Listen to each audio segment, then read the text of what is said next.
Ketua Umum PDI Perjuangan Megawati Soekarnoputri menyatakan partainya tidak akan memposisikan diri sebagai oposisi maupun berkoalisi.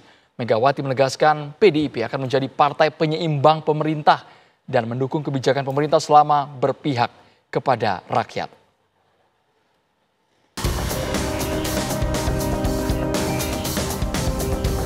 Pidato politik Megawati Soekarnoputri dalam rangkaian Kongres ke-6 Partai Demokrasi Indonesia Perjuangan di Bali Nusa Dua Convention Center Sabtu 2 Agustus 2025 menyatakan PDI Perjuangan tidak memposisikan diri sebagai oposisi, namun juga tidak serta-merta membangun koalisi kekuasaan.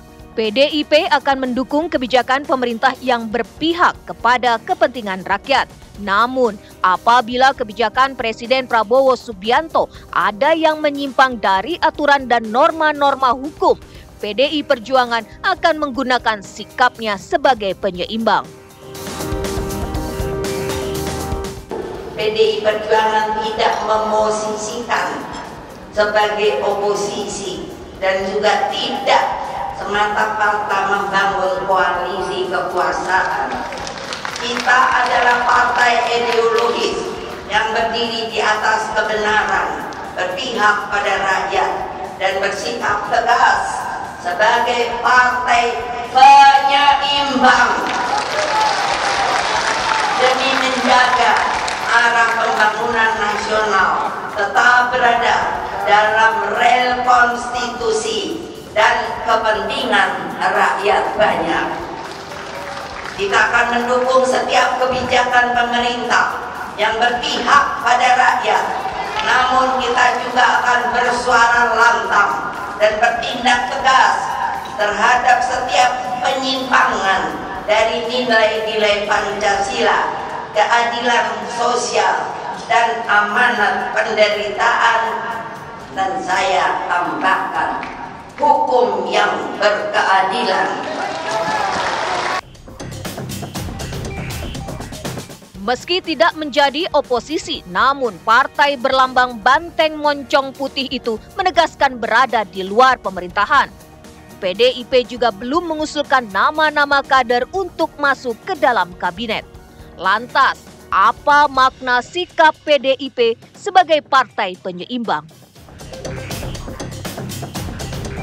Dari Nusa Dua Bali, Nadila Saleh, Ahmad Budiman, TV One mengabarkan. Megawati menegaskan PDI Perjuangan tidak akan menjadi partai oposisi maupun koalisi. Megawati menyebut PDIP akan menjadi partai penyeimbang.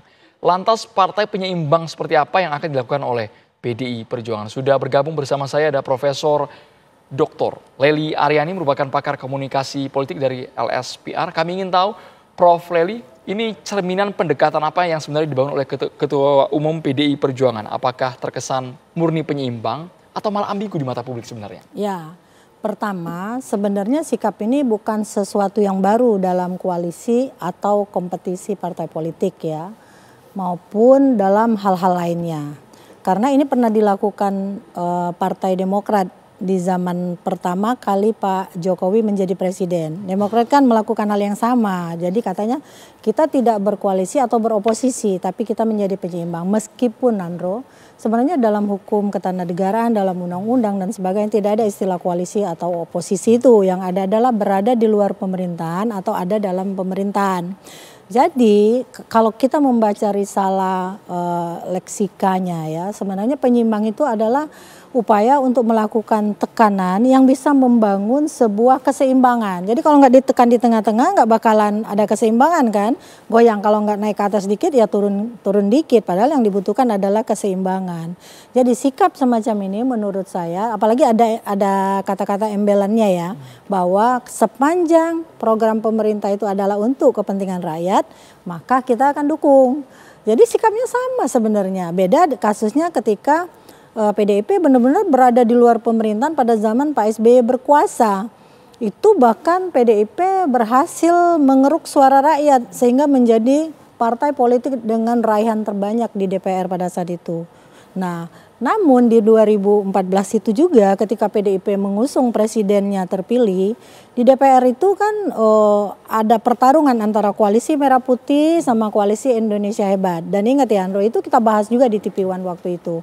Harusnya pada saat itu kan yang berkuasa di DPR, yang menjadi ketua DPR adalah PDIP, tapi kan tidak bisa dirubah.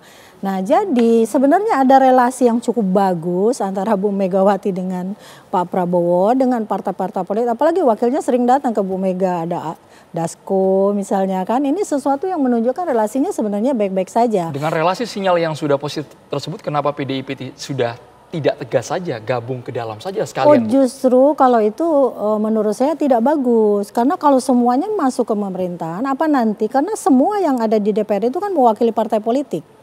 Artinya tidak akan ada check and balancing dalam sistem ketenagaraan kita yang akan kita harapkan. Siapa lagi yang akan mewakili suara rakyat? Ini ada PKS yang diem-diem aja nih. Saya pikir kalau PDIP sudah menegaskan sikapnya seperti ini, harusnya PKS juga bisa muncul nanti berteman. Oke nih, kita kawal juga bersama. Nanti di DPR harus ada nih partai politik yang mewakili rakyat ini kebanyakan bisa bersuara, menitipkan suaranya ke kita. Meskipun kita yakin ya niat pemerintah selalu bagus lah ibaratnya. Kalaupun tapi antara elit kadang-kadang punya kedekatan secara ideologi, bukankah ketika PDIP ingin mengkritik sebuah kebijakan yang bertentangan dengan partainya, kritik tersebut tidak akan tajam dan presisi, Bu, sepertinya? Belum tentu juga, kan kita melihat juga pengalaman waktu zamannya Pak SBY. Pak SBY itu kan didukung lebih dari 63% waktu itu. Tapi kemudian ketika pemerintah mengeluarkan kebijakan, yang paling keras mengkritik adalah waktu itu Golkar dan PKS, gitu kan. Artinya masih tetap punya upaya untuk menyeimbangkan meskipun berada dalam pemerintahan, apalagi dia tidak punya embel-embel saya berada dalam pemerintahan. Jadi ibaratnya ini merupakan sikap yang menurut saya cukup bagus, yang kemudian positif, kita harus disikapi secara positif. Ya nggak semuanya lah harus nyerengsek ke pemerintahan, meskipun embel-embelnya bagi-bagi kekuasaan, nanti tuduhan orang kan pasti gara-gara berkuasa semuanya masuk gitu. Nah, bisa gitu. tidak Prof Lely dikatakan ini bagian strategi untuk menjaga grassroots-nya PDIP, para konstituennya? Itulah tadi salah satunya. Makanya tadi saya ceritakan dulu ketika PDIP berada di luar pemerintahan seutuhnya 10 tahun, kemudian dia tiba-tiba meraih suara terbanyak. Salah satu pertimbangan itu. Yang kedua, keseimbangan di parlemen itu sendiri, supaya kita masih merasa punya wakil lah yang agak mungkin berbeda dengan pemerintah, tapi dalam hal tertentu jika programnya adalah untuk rakyat, maka dia bisa juga mewakili secara keseluruhan. Jadi jangan juga pemerintah udah berbuat bagus, mentang-mentang berada di luar pemerintahan lalu seuyak-uyak aja kata orang Jawa itu ya, lalu kemudian dikritik dan sebagainya. Jadi semuanya memang harus bersinergi dalam hal yang dalam kategori positif untuk kepentingan rakyat. Dari aspek komunikasi politik, plus minusnya apa, Prof? Ya, plusnya tentu saja ini adalah ketegasan sikap yang harus didengar bukan hanya oleh partai politik, bukan hanya oleh penguasa, tapi juga oleh rakyat. Rakyat yang sebentar lagi akan diminta suaranya. Itu ya positifnya ya.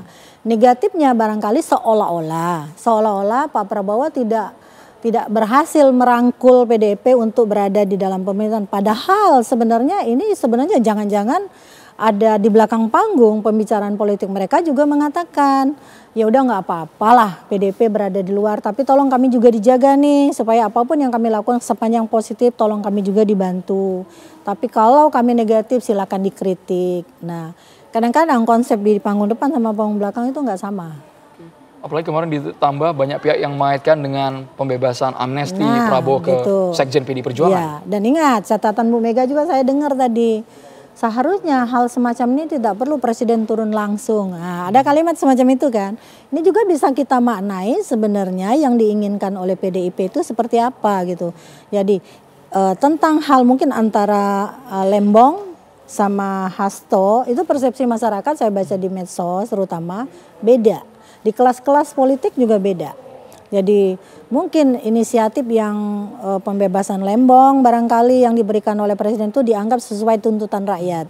Tapi yang tentang Hasto sesuai tuntutan partai politik. Jadi bagaimana cara presiden mengakomodasinya itu pembicaranya ada di belakang panggung.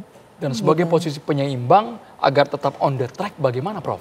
Itu tadi, jadi dia kan sebenarnya penyeimbang itu saya bilang tadi adalah sesuatu yang berdiri pada saat yang merupakan tekanan ketika sesuatu agak miring dia menekan di sini supaya yang miring ini jadi naik kembali.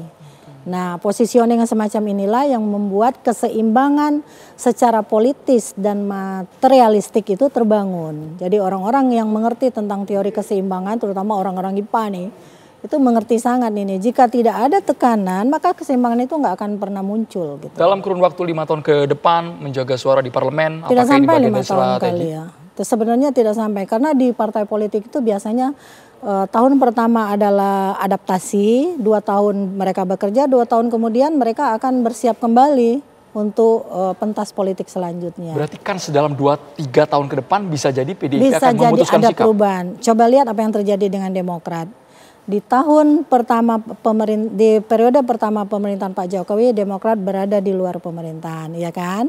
Di tahun kedua pun demikian, tapi menjelang berakhirnya 2 tahun terakhir, kemudian ketika AHY masuk menjadi menteri, suasana jadi berubah. Jadi dukungan bisa diberikan. Yang membuat suasana kebatinan itu bisa berubah drastis? Ya mungkin tadi ada kesepakatan di belakang panggung. Politik itu kan adalah pertemuan dan pertentangan 2 kepentingan. Hasil akhirnya adalah kompromi. Kompromi dari apa? Kompromi dari yang dipertentangkan dan dipertemukan dalam kepentingannya. Kepentingannya ketemu nih. Oh, ketika itu misalnya mereka hampir kan, waktu itu Demokrat hampir memilih partai lain juga ketika bertarung di 2024. Tapi kemudian merasa terselamatkan ketika tidak jadi mendukung misalnya. Lalu kemudian positioning AHY kan tetap berlanjut, bahkan menjadi menteri koordinator.